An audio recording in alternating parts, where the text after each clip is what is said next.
दिन भर काम करने के बाद जैसे आदमी शाम को अपने घर लौटता है, पशु पक्षी चरने के बाद, चुगने के बाद, शाम होते ही सूर्यास्त के पहले पहले अपने घर आ जाते हैं। जैसे आप लोग बाहर काम करके थकते हो और रात्रि को विश्राम पाने के लिए अपने घर आते हो, वैसे ही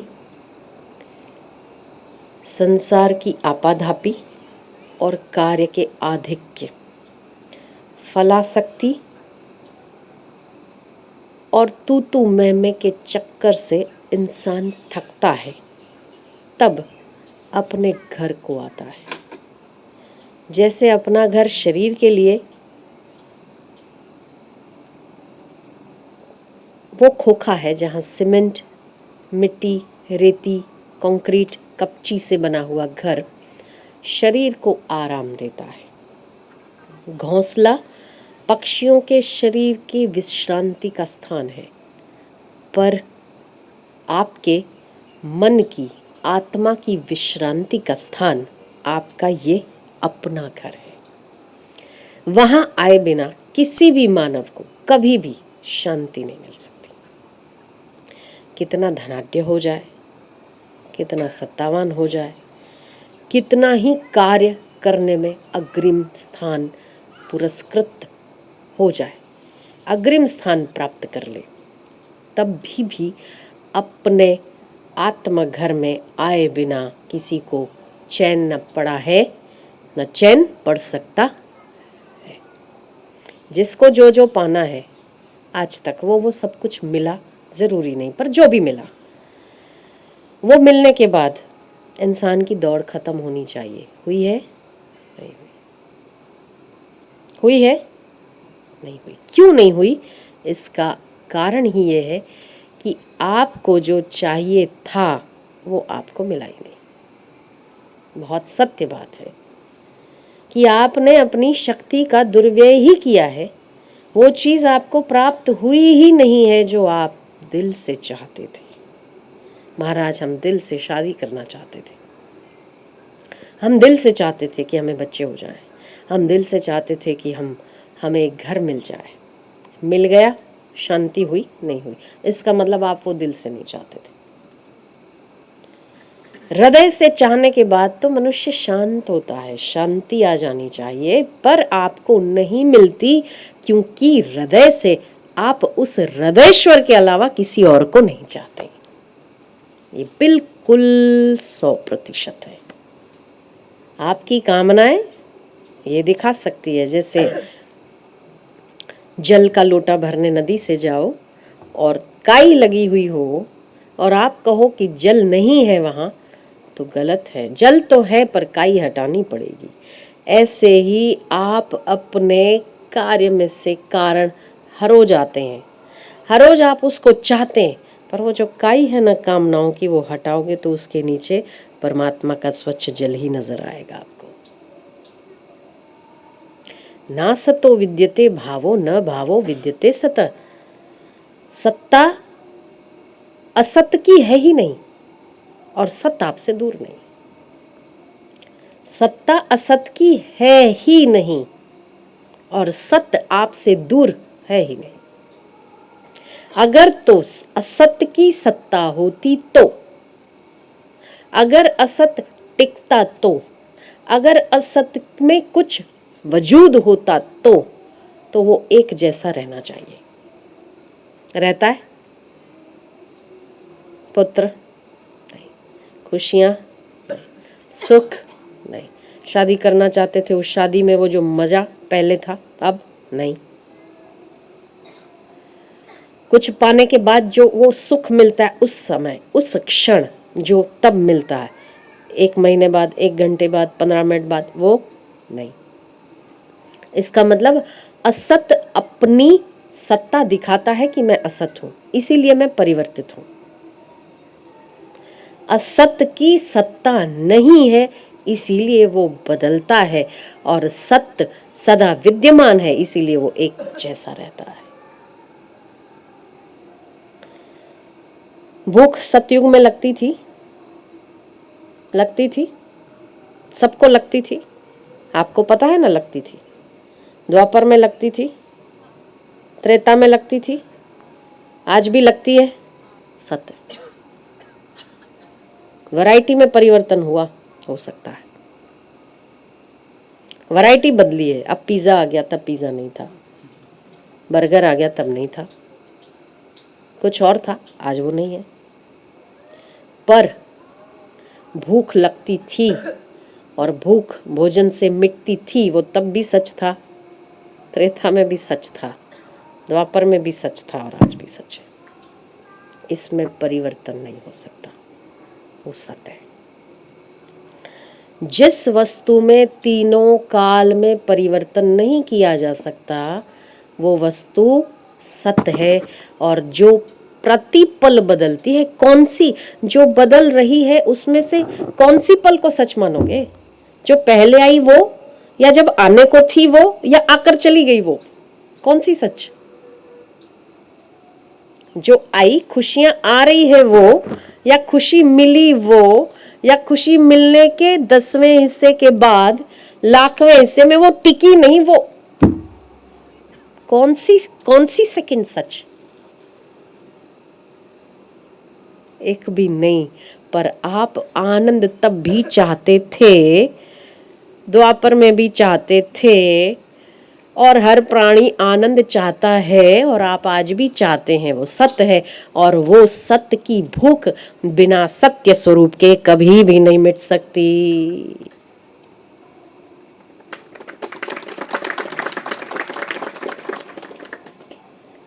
कितने ही उद्यम कर लो, कितना ही परिश्रम कर लो, कितने ही उपलब्धियां प्राप्त कर लो, पर आपको सत्य स्वरूप आत्मा के बिना कहीं भी शांति न मिली, न मिल सकती।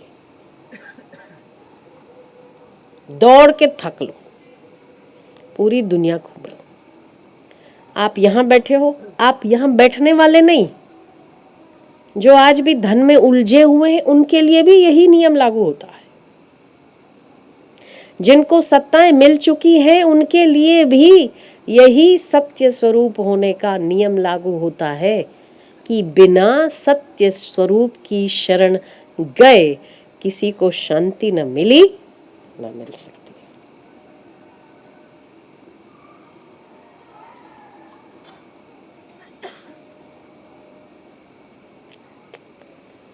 इसीलिए अब फॉरेन में तो कोई डॉलरों की कमी नहीं है।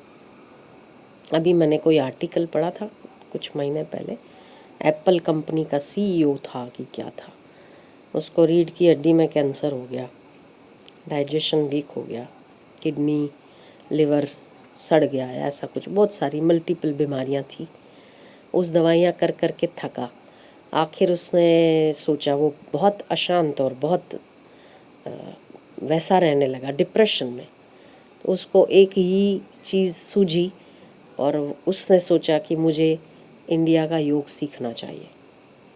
उसने योग सीखा, ओमकार का जप किया, प्राणायाम किया, तब वो लिखता है कि मुझे जो चीज़ भारत के योग से मिली, वो चीज़ मुझे फॉरेन के धन से भी नहीं मिली, डॉलर से भी नहीं मिली।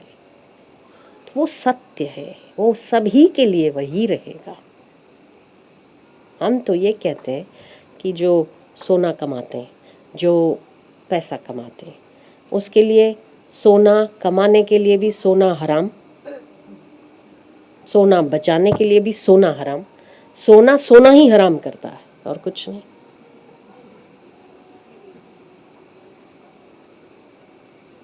सोना क्या करता है? सोना हराम ही तो करता है। कमाने के लिए भी सोना हराम, फिर बचाने के लिए भी सोना हराम। इससे तो वो कथा थी ना, चांदनी चौक में वो मटकियाँ लेके बैठा था सरदार, एक अंग्रेज आया, बोले यहाँ बैठे क्या कर रहा तू पगले, चल फॉरेन में, स्विट्ज़रलैंड में बहुत बढ़िया। क्या करूँगा? बोले मटके बेचना। बोले यहाँ तो तू 1 रुपए का बेच रहा है, वहाँ तू $10 का बेचेगा। यहाँ का 50 रुपया, वहाँ 500 रुपया यहाँ का। एक मटका 500 रुपये में बिकेगा तेरा, $10 का बेचो। यहाँ क्या तू बोले तेरा जीवन बेकार है। सो रहा था ठंडी हवा में, वो फॉरेनर आया, उसको बोले फिर, बोले फिर तू मटके बेचेगा, मटके बेच के तू पैसे वाला होगा। फिर बोले फिर पैसा आएगा। फिर बोले एक स्विट्ज़रलैंड में मकान ले लेंगे। हाँ फिर बोले स्विट्ज़रलैंड तो दुनिया इस धरती का स्वर्ग है। बोले अच्छा फिर, बोले फिर तू स्विट्ज़रलैंड में आखिरी मंजिल पे बैठ के एकदम ठंडी ठंडी ठंडी ठंडी ठंडी ठंडी हवा खाना। उसने उठ के खींच के चांटा लगाया, बोले बेवकूफ़, अभी सो रहा हूँ, अभी हवा खा रहा हूँ, तेरे को पेट में दर्द हुआ? इतनी जहमत उठाने के बाद, इतनी मशक्क़त करने के बाद, इतनी परेशानियां उठाने के बाद में भी खानी तो हवा ही है। हवा पैसों से परिवर्तित तो नहीं होगी ना भाई। पैसा आ जाएगा तो हवा उस आदमियों के लिए अलग आती है, गरीबों के लिए अलग आती है, ऐसा तो नहीं है। मैं आराम से टांग पे टांग चढ़ा के सो रहा हूं तो तेरे को कोई प्रॉब्लम है? ऐसी बेवकूफ वाली सलाह चल भाग, भगा दिया उसको। बात तो सही है भाई। जब 10 रुपए का मटका बेच के इतना निश्चिंत होके अभी सो रहा हूँ, इतनी जहमत उठाने के बाद, इतनी मशक्क़त करने के बाद, इतनी परेशानियां उठाने के बाद आखिर खानी हवा है, अभी क्या बुरा। और जब मैं तब हवा खाऊंगा तो क्या पता हो मुझे ठंडी हवा सूट भी करती कि नहीं। ये भी तो बात है ना, सूट भी तो करनी चाहिए। तो जब आप धन कमाने के पीछे अपना यौवन बिगाड़ते हैं, जब देते हैं, होना चाहिए, मना नहीं, पर उसके पीछे जो खप मरते हैं, जब वो धन आएगा उस उम्र में आप उस धन का उपयोग कर पाओगे कि नहीं, वो भी तो सवाल है ना, वो भी तो एक प्रश्न है ना। इसीलिए आप किसी चीज के पीछे पड़ने की अपेक्षा जो अभी आपके पास है उसका सदुपयोग करो। शक्ति हर मनुष्य को प्राप्त होती है। एक शक्ति एक मनुष्य को परमात्मा के द्वारा मिला हुआ साधन मात्र है। उस शक्ति का सदुपयोग, उस शक्ति का दुरुपयोग आपको गति, दुर्गति, परम गति, अधोगति, उच्च गति, दुर्गति, कुसंगति आदि आदि गतियों में धकेलती है। एक शक्ति ही है जो मनुष्य अपनी शक्ति का दुरुपयोग करता है, वो अधोगति, नीच गति, पतन गति आदि आदि गतियों को प्राप्त होता है। जो अपनी शक्तियों का सदुपयोग करता है, उच्च गति, उन्नत गति, वीर गति, शौर्य गति। वीर गति भी आपने सुनी होगी ना, जो देश के लिए लड़ता है उसे वीर गति प्राप्त होती है। तो आप अपनी गति का डायरेक्शन शक्ति के सदुपयोग से या दुरुपयोग से करते हैं, उसको डायरेक्ट करते हैं आप। शक्ति का कोई कसूर नहीं है कि उस शक्ति ने कहाँ लगा ली, वो शक्ति कहाँ चली गई। वो शक्ति उपयोग करने वाले व्यक्ति पर निर्भर करता है कि आपने अपनी शक्ति का उपयोग कहाँ कर लिया। एक आदमी बलवान है, बलवान है तो वो अपनी शक्ति का सदुपयोग मारने, लड़ने, झगड़ने में जहाँ तक करता है। उस व्यक्ति की अधोगति, अशांत गति निश्चित होती है। पर वही अगर उसकी शौर्य, उसकी वीरता यदि देश को बचाने में, यदि किसी गरीब को या किसी असमर्थ को सहायता देने में अगर लगती है तो उत्तम गति को प्राप्त होता है। वो सबका चहेता बनता है, सबकी प्रीति लेता है। ये भी तो उसी की शक्ति के सदुपयोग का नतीजा है ना। छुरी आपको मिली है सब्जी काट कर उसको बना के खा के पेट भरने के लिए। अगर उसी छुरी से आप किसी का गला काटते हैं तो आप उस छुरी का दुरुपयोग करते हैं। छुरी तो छुरी है, उसको नहीं मालूम, उसको नहीं पता है कि आप उसका सब्जी काट रहे हो कि किसी का गला काट रहे हो। वो तो केवल आपके हाथों का साधन मात्र है। ठीक उसी प्रकार आपके पास जिस भी प्रकार की शक्ति है, आप अगर उस शक्ति का दुरुपयोग करते हैं और परिणाम बुरा आता है तो कोई और जिम्मेवार कदापि नहीं है, कदापि नहीं। उसके जिम्मेदार आप स्वयं हैं। इसीलिए शक्ति का सदुपयोग होना अत्यंत आवश्यक है और शक्ति के सदुपयोग के लिए सत्संग में करना चाहिए, ये छोड़ना चाहिए, ऐसा होना चाहिए, ऐसा नहीं होना चाहिए। वो कर्तव्य की जो समझ सत्संग से मिलती है उस विचार को जागृति कहते हैं। जब वो जागृति आती है तब शक्ति की गति उच्चता की ओर बढ़ती है। तो आपके पास सोचने की, समझने की, मानने की योग्यता है, शक्ति है, बल है, शौर्य है, तो उसको परहित में लगाओ। या आपके पास शक्ति है तो अब मैं कौन हूँ वो जानने में लगाओ, तो परम गति आत्मगति को प्राप्त हुआ जाता है। ये सोचने में लगाओ कि ना सतो विद्यते भावो न भावो विद्यते सत, कि जो दुख अभी आया है या जो सुख अभी आया, इसकी सत्ता पहले नहीं थी, अभी है, अभी मुझे लग रही है, इसके बाद 1 minute 2 minute 4 minute 5 minute 10 minute के बाद नहीं रहेगी। तो न उसमें अधिकर्षित होइए, न अधिक क्लेश उत्पन्न करिए। पर परमात्मा मेरी सुख की मांग पहले भी थी, आज भी है और बाद में भी रहेगी।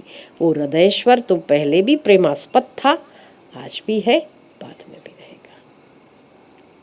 आपने कभी कितने वर्षों पहले, यदि आपको कभी कोई ध्यान का स्वाद आया हो, या आप कभी जप करने बैठे हों और आपको बड़ी अच्छी सी स्थिति आपको प्राप्त हुई हो, कभी हुई हो, तो आपको आज तक उसका स्मरण है, और अगर वो स्मरण करोगे ना तो आनंद भी आज भी आएगा।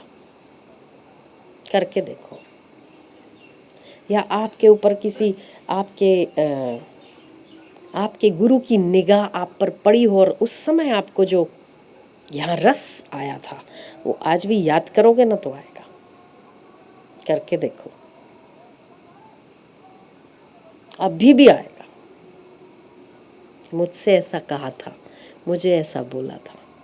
पर 5 भोग, उसमें से आपने सबसे ज़्यादा जो भोगा उसको याद करो, वो सुख नहीं आएगा।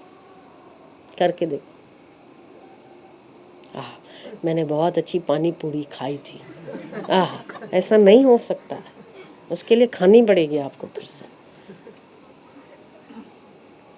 ये चिर स्मरणीय सुख है, क्योंकि उसकी सत्ता असत नहीं है। इसीलिए ये खुद ही अपने आप में प्रूफ करता है कि ऐसा सुख असत नहीं हो सकता जो सत्य से मिलता है। शेर का बच्चा शेर होता है कि नहीं होता?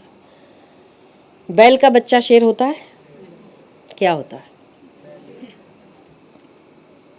शेर का बच्चा बैल नहीं हो सकता, बैल का बच्चा शेर नहीं हो सकता।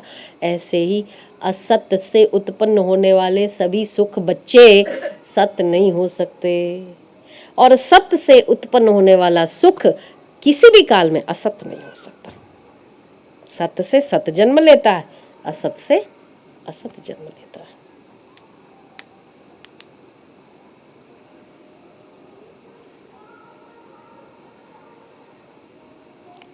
इसीलिए मानव को विवेक और विचार की जागृति रखनी चाहिए। धन कमाना बुरा नहीं, शादी करना बुरा नहीं, ना कर सके तो ब्रह्मचारी रहना अति उत्तम, पर अगर असमर्थ है तो शिष्ट कन्या धर्म पत्नी कीजिए, बाल बच्चों को सुसंस्कारी कीजिए। ये भी आपके कर्तव्य में आता है। देश को, समाज को एक सुसंस्कारी बालकों को देना ये भी कर्तव्य है। ये गृहस्थाश्रम की शोभा है। पर कितना उन कामनाओं के पीछे अपनी शक्ति का अपव्यय करना या बचाना, ये आपके जागृति पर निर्भर करता है। आपके शारीरिक बल का दुरुपयोग करना या सदुपयोग करना, किसी को मारना या किसी को बचाना, ये आपकी बुद्धि की जागृति पर निर्भर करता है।